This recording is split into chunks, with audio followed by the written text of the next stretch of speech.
Realty Income is one of the most loved dividend stocks on YouTube. It pays a monthly dividend. It has increased that dividend for over 30 consecutive years. It owns more than 15,000 properties across the United States and Europe.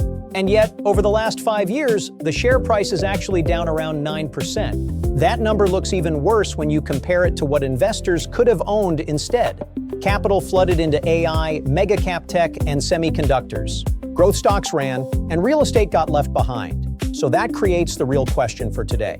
Is Realty Income still one of the best dividend stocks in the market, or has it become a great business that is currently a mediocre investment?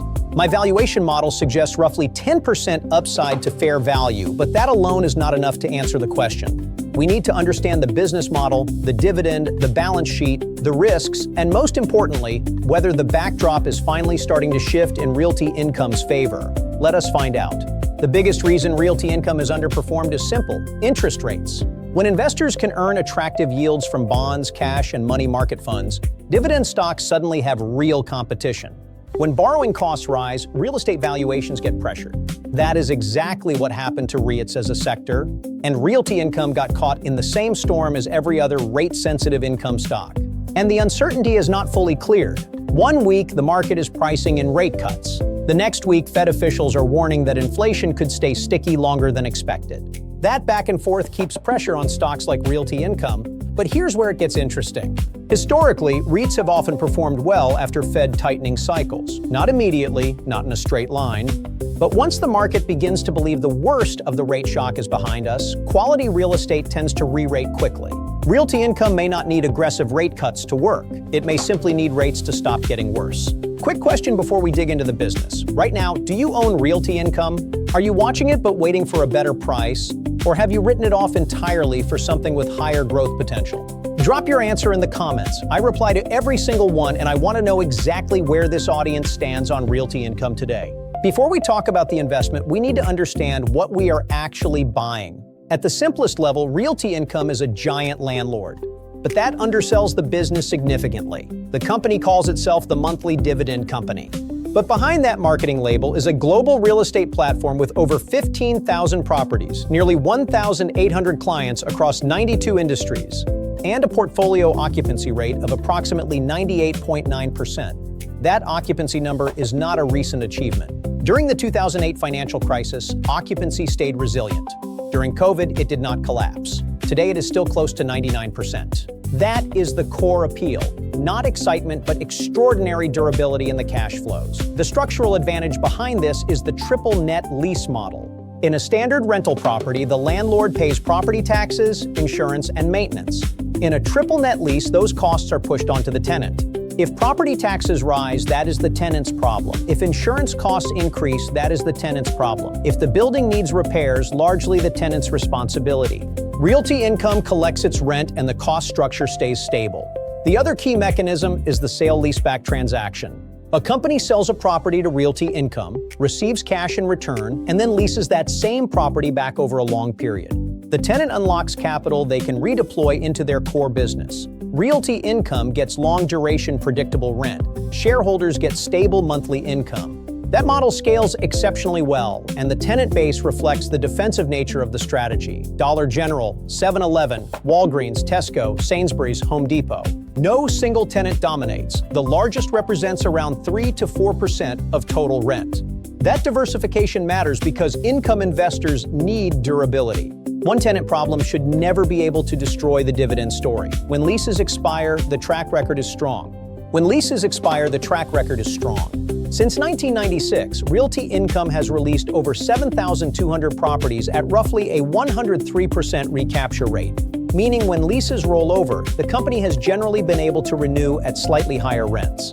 This is not a passive business. Management is actively underwriting and managing the portfolio. Now the dividend, which is the main reason most investors own this stock. Current yield sits around 5.2%. The dividend safety score is 80, which is firmly in the safe category. The credit rating is A- from S&P, which is exceptionally strong for the REIT sector. And the AFFO payout ratio sits in the low to mid 70% range, leaving room for reinvestment while comfortably supporting the dividend. the track record is genuinely impressive. 670 consecutive monthly dividends declared, more than 100 consecutive quarterly increases. A 31-year streak of growing monthly dividends through recessions, rate hikes, a global pandemic, and multiple market cycles. But here is the honest part investors need to hear. The dividend growth has been slowing. Over the last 12 months, 1.8%. Over the last 5 years, around 2.8%. Over the last decade, around 3.5% annually. That is still consistent. That is still admirable. But if you are expecting 8, 10, or 12% annual dividend growth, Realty Income is not that investment. This is a stability stock, not a high-growth dividend compounder. The income is reliable and growing, just not rapidly. For investors who need that income to outpace inflation over time, the slow dividend growth rate is the most important risk to acknowledge before buying. The reason Realty Income has survived the higher rate environment better than many weaker REITs is the balance sheet. Rated A3 by Moody's and A- by S&P. Over 90% of debt is fixed rate, which means rising short-term rates do not immediately flow through to the company's cost of capital. Net debt to EBITDA sits at around 5.68, expected to improve to 5.25 over the next year. Not risk-free, but conservative by REIT standards. On the growth side, Realty Income has been quietly building something larger than most investors realize. From 2019 through 2026, the company has sourced roughly $55 billion of transaction volume and deployed around $72 billion of capital. Some of those transactions include major institutional names, Sainsbury's in the UK, Decathlon, 7-Eleven at scale, and Las Vegas gaming assets including the Bellagio. This is not a company buying small strip mall properties. It is operating at institutional scale. The international expansion is particularly underappreciated. Realty Income now has approximately $18 billion of gross asset value in Europe across the UK and continental Europe, generating around $1 billion of annualized base rent. Since 2019, the company has invested nearly $17 billion internationally. That gives Realty Income a significantly larger growth runway. The addressable market has also expanded. Beyond traditional retail, management is now targeting industrial properties, gaming assets, and data centers. The market still thinks of Realty Income as a slow retail REIT. The business is becoming something more diversified.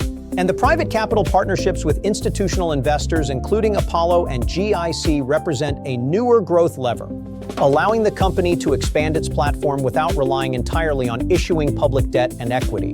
On valuation, this is where the picture becomes genuinely nuanced. The current dividend yield of around 5.2% is roughly in line with the 5-year average. The forward price-to-FFO ratio sits at around 14, also close to historical norms. This does not look like a once-in-a-decade bargain. It looks like a reasonably valued high-quality income company. My own intrinsic value model arrives at approximately $69 per share. With the stock currently trading around $62, that implies roughly 10% upside to fair value. Wall Street's average price target is similar. The opportunity here is not massive undervaluation. It is whether investors are being paid fairly to own one of the most durable income businesses in the market. The bull case adds up to something like this. Collect a 5% plus yield. Receive low to mid-single-digit FFO growth annually. If rates stabilize and sentiment shifts, get some multiple expansion on top. Combined, that can potentially deliver high single-digit to low double-digit annualized total returns. The risks are real and worth naming clearly. If inflation stays sticky and rates remain elevated for longer, Realty Income will continue struggling. Higher rates pressure acquisition spreads, financing costs, and valuation multiples simultaneously. Slow dividend growth remains a concern. And dilution from share issuance, which REITs must use to fund growth, can disappoint shareholders if AFFO per share growth does not justify the dilution. Here is where I land on Realty Income. The business is not broken. The quality is genuinely strong. Near perfect occupancy through multiple downturns, institutional scale deal flow, an A- credit rating, and a 31-year dividend growth streak. But the stock is also not obviously cheap.